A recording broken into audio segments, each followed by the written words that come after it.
Now, Brett, you host a podcast. That podcast is called School Sucks. Yes. Now, that's a pretty abrasive name. What's that mean to you? That's what I'm told. Yeah, very abrasive. And I've gotten a lot of criticism for the abrasiveness of the name, but I also thought it was clever marketing considering the target audience I was trying to reach, which is millions of young, fresh-faced kids who already know that school sucks. And school is, doing a lot of the PR for me on that. So, but, it has more of a literal meaning, too, as far as I'm concerned. I think that when we're these little kids, we're, creative, imaginative, optimistic, and maybe, dare I say, individualistic in ways that, I found most of the kids that I was working with, 16, 17, 18 years old, they really didn't retain those qualities. It's not like they were gone forever, but they were certainly suppressed by the school experience. So it sucked those things out of them. Also sucks a bunch of money out of the community, by the way. My son is 6 years old. Mm-hmm. There's nothing he wants more than to learn. Yeah. He wants to, read. He wants to experience things. He even loves the idea of school. Yeah. He wants to be with the other kids and do those things. And somewhere along the line, I think it happens around middle school. Yeah. You aren't as excited about getting to school in the morning, and the busy work that they have you do isn't that great. It's kind of piled up. Like, these things pile up. Yeah. If you just had to do one boring thing where you wrote one thing over and over again. In my school, we had to do Bible verses. I know that this does not resonate with perhaps everybody, but there's probably something where you had to do this rote writing. Yeah. We'd have to write a particular Bible verse, whatever it was that we had to learn, over and over. Sometimes it'd be 5 times, depending how long this thing was. Sometimes it'd be 5 times. Sometimes it'd be 25 times. Yeah. And, that's not a lot of fun. No, I can't see how it would be. It sounds very monotonous. And I certainly, even though we weren't writing Bible verses in school, not that school doesn't teach its own kind of religion, there was a lot of repetition. Now, you could argue that repetition is a way to learn things. I mean, I think repetition's a way to learn things, but I learned, like, for instance, I can sing the lyrics to, Men Without Hats, You Can Dance, or whatever it is. And I can sing those lyrics. I haven't heard that song in probably 5 years, but I know it because I learned them because I wanted to learn it, many years ago. Why did you want to learn it? Because I liked it. I was excited about it. And you wanted to just be able to sing it. It was 1984, and, Men Without Hats was an awesome group. At the time. That's true. I remember, because you're a little older than me, but there was a time when, like, if the song wasn't on, you couldn't hear it. Yeah, that's true. This is the radio. It served your interest to learn the lyrics to be able to sing it to yourself when it wasn't available through the radio. Because Mom wasn't going to take me to buy every cassette tape that I wanted. No, but I had that one. Yeah. Men Without Hats. The song was called The Safety Dance. The Safety Dance, that's what it was. I couldn't remember what it was, but I can tell you some of the lyrics. So what your story has a certain component that a lot of these school stories don't have, and it's that it's your own intrinsic motivation, right? So repetition is okay. Like if somebody's learning to be a musician, right? They're motivated because they have a goal in mind. Middle school, which you mentioned, is particularly difficult because I often describe it as like this time in our lives where there doesn't seem like there's any light at the end of the tunnel.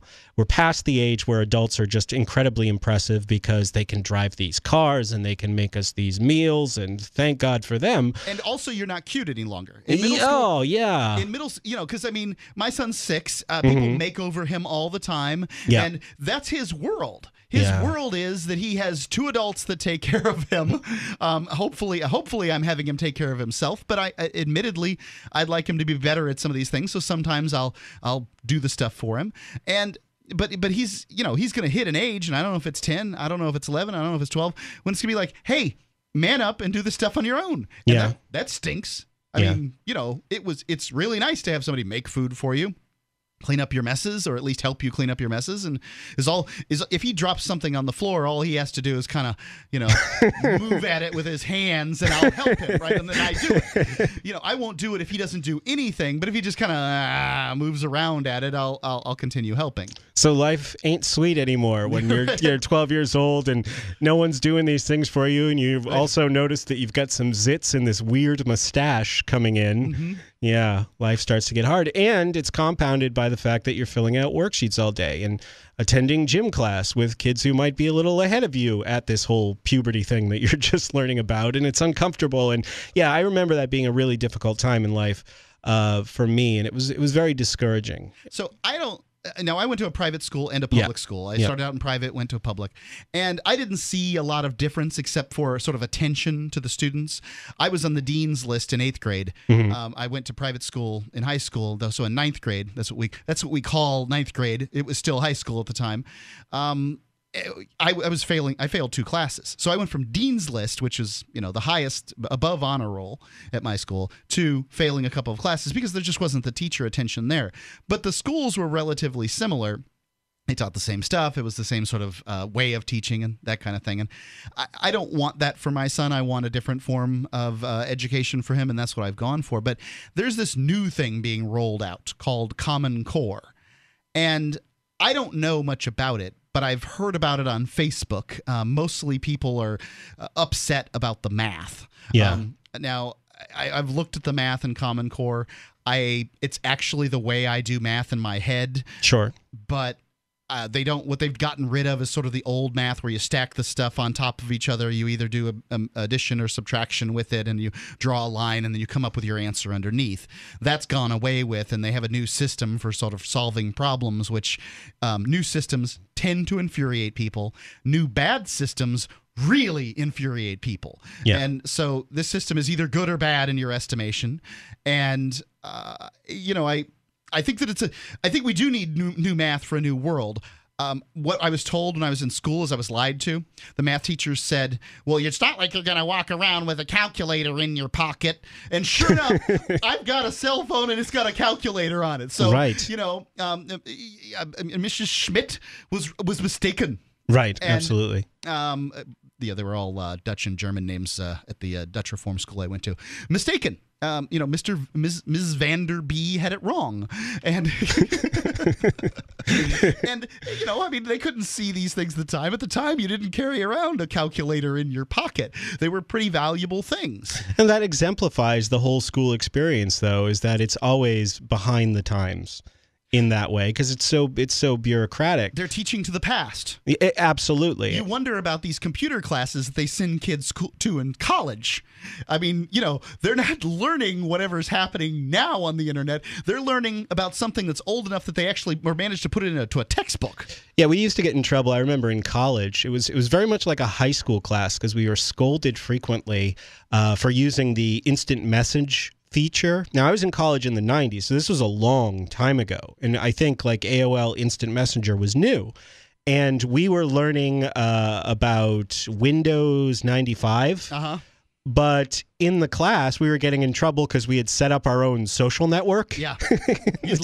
That's not important. Windows 95, eyes up here, No, so tell me about this Common Core, because there's a news story we're going to talk about that. Yeah, I mean, first of all, I would say that it's nothing new. It's sort of a recycled or just kind of repackaged version of No Child Left Behind in its principles. But even No Child Left Behind was not new, and both relate to something that started to appear and be discussed in the early 1990s called outcomes-based education. Outcomes are good? Yeah, outcomes. Yeah, sounds education. I've heard nothing but good things about that. Where could it go wrong? I'm kind of interested. Are you interested in outcomes-based education? Do you know something about this Common Core? Our number's 855-450-3733. That's 855-450-3733. Free Talk Live.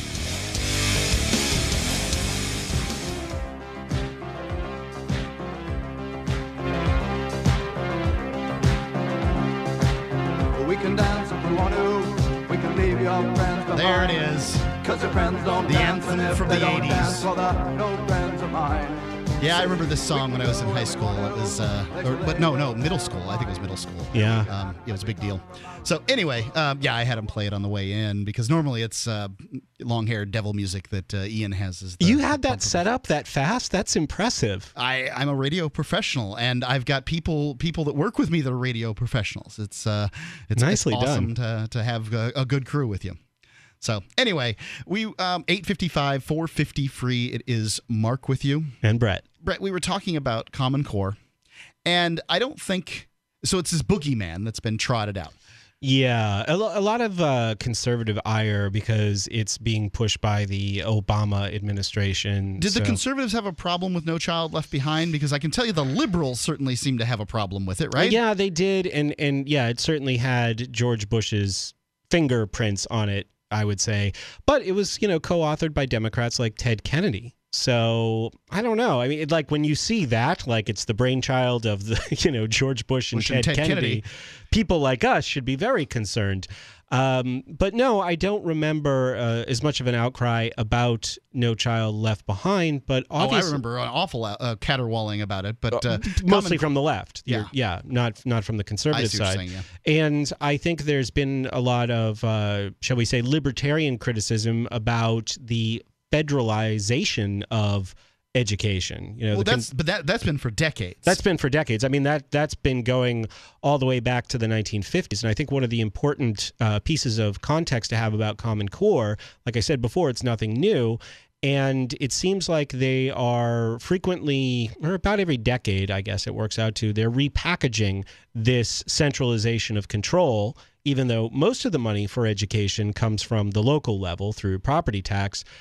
A disproportionate amount of control is held by the federal government. So they hang out a carrot, and they put a whole bunch of strings on the carrot.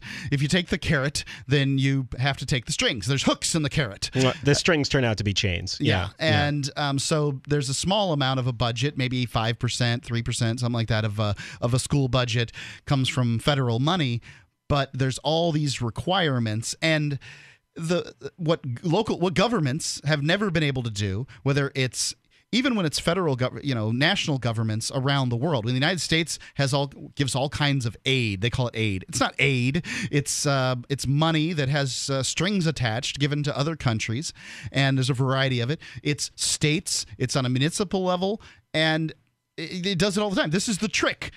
Yeah, we'll give you some money, and then we tell you what to do. Because it's enough money that you can't say no, but it's not enough money that you can actually be free to do what you want. So it's really tough. Yeah, and another one of the criticisms of Common Core is that it was particularly devious because a lot of the states had the money dangled in front of them before they knew what Common Core was. But they don't. And it doesn't. You're right. It didn't even matter to them. It wouldn't matter, and they don't. They fall for this crap all the time. Now, I'm going to lay it right out there. What I think the moral. The solution to this already is. I don't know what the problem is with Common Core, but I know what the solution is. Okay. The solution is to get the federal government, the state government, the local government out of education, because governments aren't businesses. They don't work that way. They're not incentivized the way a business is. I went to a private school. That private school is a business. Even if it's a not-for-profit business, it's a business, and they serve people. Yeah. The problem is that we have big institutions. My high school was 1,500 kids. Yeah. I was in a class of 50 kids in a school of 500 in private school. So there were 50 eighth graders. That's all. And the difference is that you don't get the personalization, you don't get the customization, and kids fall through the cracks. I'm a perfect example. I went from a private school in 8th grade and to a public school in 9th grade. I went from dean's list to failing a couple of classes. Yeah. The public school system didn't have what it took to actually educate me. Some kids can do really well in there, and that's really great. But you have to ask yourself, who are these kids, and could their parents afford to send them if they weren't being taxed to death on their property taxes? You can see anywhere from 50 to 70%, sometimes 80% of property taxes go to pay for schools. Well, there's another thing, too. You say kids can do well in public school, and a lot of kids do well in public school, and I threw up some air quotes there with my fingers because... We heard them. because, I think it's an important question to ask. What does that mean? What are the consequences of doing well? One of the things that school teaches so well is how to do school.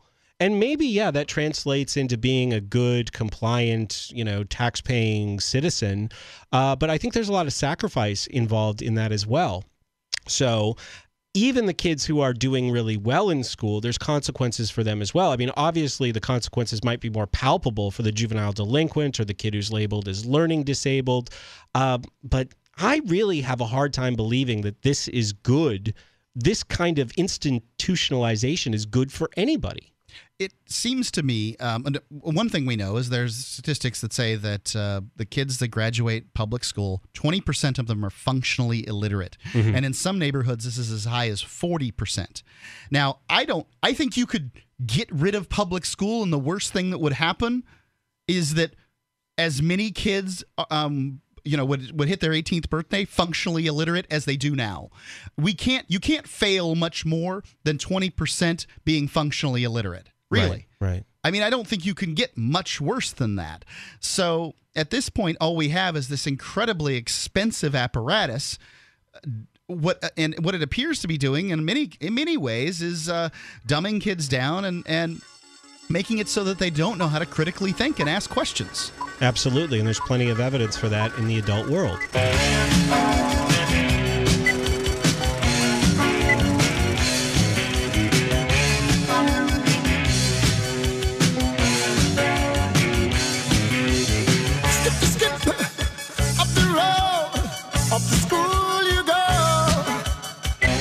Bad boy, Johnny.